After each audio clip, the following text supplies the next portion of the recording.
여러분 안녕하십니까? 오늘 구속사 강론 47장과 창세기 47장, 48장을 함께 나누겠습니다.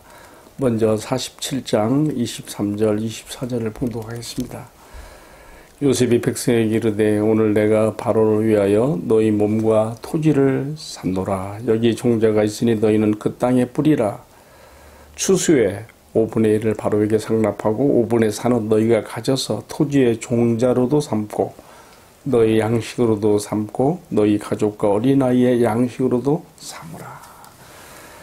48장에서 또 특별하게 볼 구조는 14절입니다. 이스라엘이 오른손을 펴서 차남 에브라임의 머리에 얹고 왼손을 펴서 므낫세의 머리에 얹으니 므낫세는 장자라도 팔을 어긋마저 얹었더라. 아멘.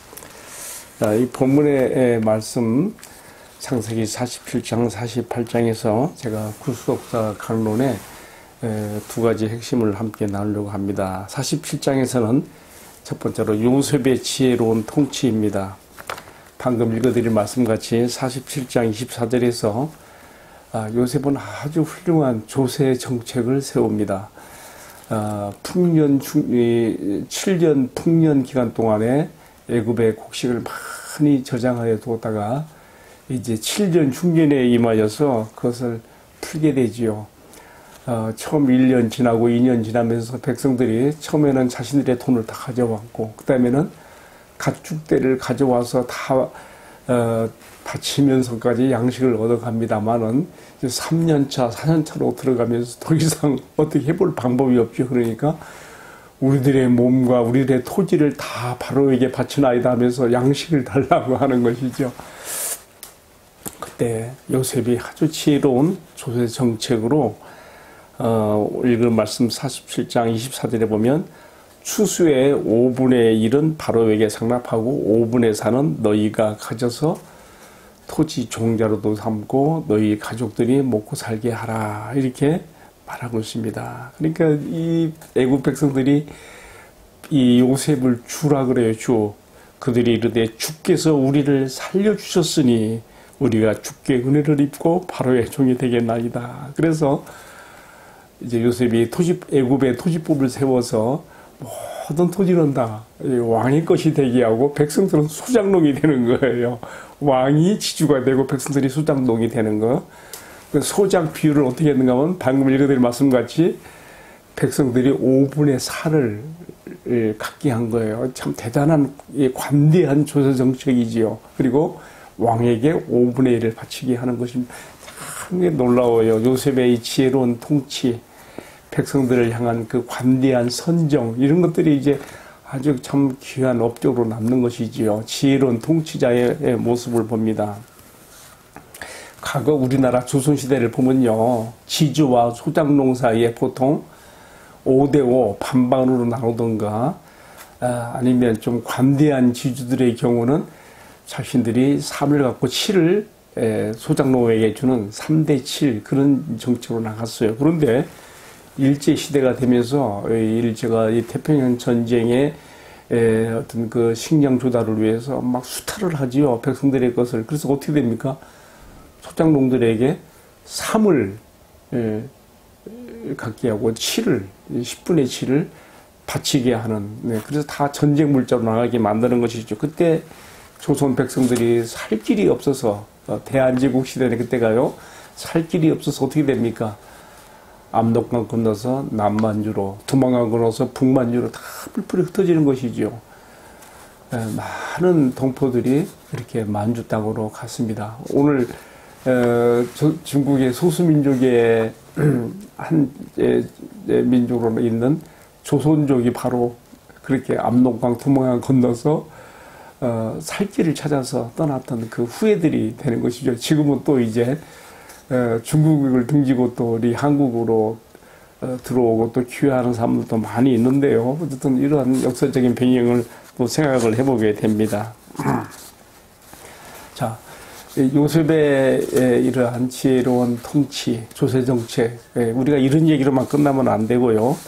하나님께서 요셉을 통해서 고대 근동지방의 기근으로 모든 사람이 다 죽어가야 되는 상황에서 요셉이라고 하는 참 이 걸출한 지도자를 통해서 모든 사람들의 굶주림을 살리고 또 지혜로운 정책을 펴서 통치하게 하는 이 모습, 참 너무나 아름다운 통치의 모습인데요. 더 중요한 것은 뭐예요? 이 모든 것들이 왜 일어나고 있습니까? 창세기 15장에 하나님께서 아브라함에게 약속하신 대로 헷불 언약을 주셨잖아요. 너의 자손들이 창세기 15장 10절에 나와요. 장차 이방의 객이 되어서 400년을 보내게 돼요. 거기서 큰 민족적인 단위로 백성들이 많아져서 가나안 땅으로 돌아오게 될 것이다. 그 약속을 주셨거든요. 지금 그 흐름 가운데서 이런 일들이 다시 벌어지고 있는 거예요. 구속사의 흐름 가운데서 하나님께서 세상 역사도, 세상의 일반 역사도 함께 지금 이렇게 묻혀서 가게 하고 있는 이 장면을 우리가 본문의 말씀에서 보게 되는 것입니다. 참 그렇습니다. 오늘날도 마찬가지예요. 세상의 역사라는 것이 그냥 돌아가는 것이 아니라 하나님의 언약 백성인 교회들을, 우리 주님 예수 그리스도의 피값으로 사신 이 교회, 하나님의 백성들을 중심으로 해서 우리 하나님께서 세상 역사를 운행하고 있다고 하는 것을 꼭 기억해야 되겠습니다. 자, 그리고 이제 두 번째 47장에서 생각해 보는 것은 야곱의 마지막 부탁입니다. 47장 27절과 31절에 보게 되면 잘 나와 있습니다. 다른 거 아니에요. 야곱은 자신의 가족 70인을 이끌고 아브라함 때 했던 그 헷불 언약에 따라서 지금 이방 땅 애굽에 지금 와 있는 거예요. 그러나 그의 마음은 항상 조부 아브라함과 아비 이삭이 살았던 그 가나안 땅에 가 있습니다. 하나님께서 그 땅에서 그의 후손들이 하늘의 별같이 많아지려 했거든요. 그리고 그 땅이 그들의 것이 될 것이라 했거든요. 그러므로 지금 애굽에 내려와 있는 동안에는 물론 요셉 아들, 11번째 아들 요셉을 통해서 호의호식하며 잘 자라겠지만은 그의 마음은 항상 본향 가나안에 가 있습니다. 그래서 마지막 부탁이 뭐예요? 나 죽거든, 내 조상들과 함께 내가 눕게 되거든, 나를 내 조상의 묘지에 묻어다오. 이렇게 함으로써 그의 후손들도, 애굽 땅에서 번성하게 되는 후손들도 모두가 다 우리가 살 곳은 여기 애굽이 아니라 약속의 땅 가나안으로 가야 될 날이 있다고 하는 것을 소망 가운데 바라보게 만든 그러한 마지막 유언이 되는 것이죠. 여러분, 야곱의 이 마지막 유언은 오늘 우리의 신앙의 자세가 되어야 됩니다. 내가 비록 여기 세상에 살고 있지만은 내 마음과 생각은 항상 나의 가나안이 되는 천국의 본향을 생각해야 되고, 또 여기 남기게 되는 후손들이 모두가 다 천국 본향에서 함께 만나지게 되는 것을 신앙의 유산으로 남겨야 될 것을 야곱의 유언에서 보게 됩니다. 자, 이제 여기서 우리가 48장으로 넘어가겠습니다. 창세기 48장은 야곱이 임종에 가까워서 요셉에게 장자의 그 참 명분을 주고 있는 장면이 소개가 되고 있습니다. 48장 5절에 이렇게 되어 있어요. 읽어볼게요. 내가 애굽으로 와서 너에게 이르기를 전에 애굽에서 네가 낳은 두 아들 에브라임과 므낫세는 내 것이라 그랬어요. 야곱이 요셉에 낳은 두 아들이 내 것이라. 그리고 그 두 아들 이후에 낳는 자손들은 네 것이 된다. 그렇게 이제 말하고 있습니다. 여러분, 여기 굉장히 중요한 의미가 있어요. 야곱의 12아들 가운데서 정말 중요한 메시아 왕통, 장차 오실 구속자, 메시아 왕통, 유다의 왕통은 네 번째 아들인 유다의 계보를 통해서 흘러가지만은 오늘 본문의 말씀에 의하면 두목을 받는 장자들이 두 몫을 받잖아요.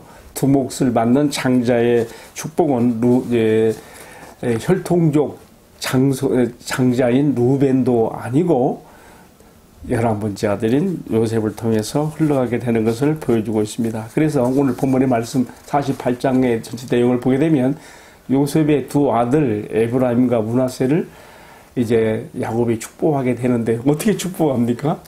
오늘 또 그것이 또 이어지는 말씀이 자세히 나와 있어요. 근데 어쨌든 먼저 생각해 볼 것은 요셉에 들어가는 12지파 가운데서 요셉이 들어가는 그 자리에 에브라임과 므낫세를 넣어서 12지파가 되게 함으로 요셉이 실제적인 두 몫을 받게 되는 장자의 명분을 여기서 얻게 한다는 것이죠. 그래서 우리가 후에 요소를 통해서 가나안이 정복되어지고 지파별로 땅 분배할 때에 바로 요셉의 두 아들 에브라임과 므낫세가 각각 한 지파씩 차지해서 큰 지역을 분배받게 되는 것을 볼 수가 있습니다. 야곱의 이 장자의 명분이 요셉에게로 흘러갔다는 거 우리가 여기서 확인하게 되는 것이죠. 자, 근데 거기서 끝나지 않아요. 또 야곱은 요셉에게 48장 22절에 보게 되면 요셉 개인적으로도 또 특별하게 주는 것이 있어요. 이렇게 써 있습니다. 내가 내 형제들보다 세겜 땅을 너에게 더 주었나니 이는 내가 칼과 활로 아모리 족속의 손에서 빼앗은 것이라. 그러니까 이 세겜이라고 하는 것은 굉장히 오래된 도시면서 유서 깊은 곳이죠. 가나안 땅에서 최고 중심이에요. 나중에 그곳에 에브라임 지파가 차지하게 되어지고 요셉도 그의 임종에 이르러 여기 그의 유골이 이제 후손들에 의해서 가나안 땅 왔을 때 바로 여기 세겜에 묻히게 되어지는데 어쨌든 오늘 본문의 말씀에서는 야곱이 요셉의 두 아들 에브라임과 므낫세에게 12지파에 들어가게 되는 장자의 두 목을 주는 것뿐만 아니라 요셉 개인적으로도 가나안 땅의 중심부가 되는 세겜 땅을 주었다. 특별히 여기서 칼과 활로 아모리의 족속의 손에서 빼앗은 곳이라 한 것은 어떤 의미가 있는 것인가. 전에 우리가 야곱이 세겜에 들어가서 정착한 것 때문에 하나님께서 큰 환란을 주셔가지고 거기서 나오게 만들지 않았습니까? 그때 그 야곱의 자식들이 세겜에 가서 그들을 도륙하고 그때 있었던 그 일을 여기서 함께 연관이 생각이 되지 않을까 이렇게 생각을 해봅니다. 자, 이제 오늘 말씀 마지막 48장에서 두 번째로 생각해 보게 되는 것은 임종에 가까운 야곱의 영성 곧 그의 영적 내공이 얼마나 깊었는가를 보는 것입니다. 48장 14절에 이렇게 되어 있어요. 이스라엘이 오른손을 펴서 차남 에브라임의 머리에 얹고 왼손을 펴서 므낫세의 머리에 얹으니 므낫세는 장자라도 발을 어긋나게 얹었더라. 지금 요셉이 야곱의 임종에 가까워서 자신의 두 아들 므낫세와 에브라임을 데리고 야곱에게 왔습니다. 야곱은 그때 너무 나이가 많아서 147세예요. 눈이 안 보여요. 사실 할아버지 아브라함은 175세, 아버지 이삭은 180세에 비하면 그렇게 그에 비하면 작은 나이죠. 147세니까. 그렇지만 정말 그가 바로왕 앞에서 했던 말처럼 내가 험악한 세월을 살았나이다. 정말 그 험악한 세월 가운데서 그는 하나님 중심으로 그의 신앙과 삶이 변화되었고 그러면서 영적으로 깊어졌습니다. 눈은 감겼는데 어렴풋이 보이는 요셉의 두 아들을 놓고 이들이 누구냐 물어보고 그들을 축복하게 됩니다. 마치 이삭이 야곱에게 축복했던 그런 깊이와 내용을 가지고 이렇게 해요. 그런데 여기서 야곱의 영성이 또 빛납니다. 요셉이 장자인 므낫세를 야곱의 오른손 쪽으로 향하게 하고 차자인 에브라임을 야곱의 왼손 쪽으로 향하게 앉혔는데 야곱이 어떻게 했어요? 그는 영적으로 바라보는 게 있어요. 그러니까 손을 어루만졌다 그랬어요. 오른손으로 차자 에브라임 쪽에 머리에 얹고 왼손으로는 므낫세의 머리에 얹으면서 축복을 하게 됩니다. 그때 요셉이 아버지 아닙니다. 이렇게 하십시오 하고서 손을 교정해 주려고 하는데 야곱이 뭐라 그래요? 안다. 나도 안다. 그러나 동생이 형보다 더 크게 될 것이고 형도 또 그에 못지않게 크게 될 큰 민족을 이룰 것이다고 이제 또 축복을 하죠. 그러면서 엉금맞게 축복을 하게 되는 것이죠. 여러분 여기서 우리가 지금 뭘 생각해야 됩니까? 야곱이 험악한 세월을 살아왔던 그 모든 날들을 뒤로하고 임종에 가까웠을 때 그의 영성이 얼마나 깊어졌으면은 그는 그 요셉의 두 손자 에브라임과 므낫세를 이스라엘 12지파에 들어가게 만들며 두목의 장자의 그러한 축복을 주면서 또 그들의 장래사를 이렇게 불어금하게 하면서까지 축복하고 있는가 우리가 생각해 봐야 되는 것이죠. 이러한 야곱의 영성은 이어지는 창세기 49장에서도 빛을 발하죠. 12아들 모두의 장래사를 납혀놓고 그들을 축복도 하고 어떤 지파에 대해서는 좀 경고성의 내용도 나와요. 그것은 그들에게 닥칠 화를 막게 하는 그럼으로써 축복이 되게 하는 그런 내용으로 우리가 이해하면 됩니다. 자, 여러분 오늘 우리가 야곱의 마지막 임종에 이르러서 그의 두 손자 요셉의 두 아들 에브라임과 므낫세를 손을 어루만져가면서 축복하는 것, 그리고 또 이어지는 49장에서 또 12아들의 장래사를 축복하는, 장래사를 내다보고 축복하고 애원하는 이런 일 속에서 우리가 무엇을 배워야 되겠습니까? 그것은 우리가 나이가 들어갈수록, 노인이 되어갈수록 우리가 욕심을 내려놓고 세상의 집착과 미련을 다 내려놓고 우리가 하나님 중심으로 들어서서 우리도 야곱처럼 우리 영성이 맑고 깊이 있게 들어가야 된다는 것을 교훈을 받게 되는 것입니다. 늙어가면서도 계속 세상에 집착하고 욕심을 부리고 살면 사람이 추하게 늙게 되지요. 야곱은 이런 면에서 우리에게 우리 그리스도인 성도의 노년기가 어떻게 돼야 되는가를 또 우리에게 가르쳐주고 있습니다. 젊어서보다, 중년의 때보다 노년의 때에 우리의 신앙과 삶이 더 거룩하여지고 더 깊이 있게 되어서 하나님 중심으로 우리 영이 정말 깊어질 수 있는 내공이 생기고 자녀들에게도 후손들에게도 영적 권위를 가질 수 있는 그러한 신앙의 부모들로 서야 되겠습니다. 함께 기도하겠습니다.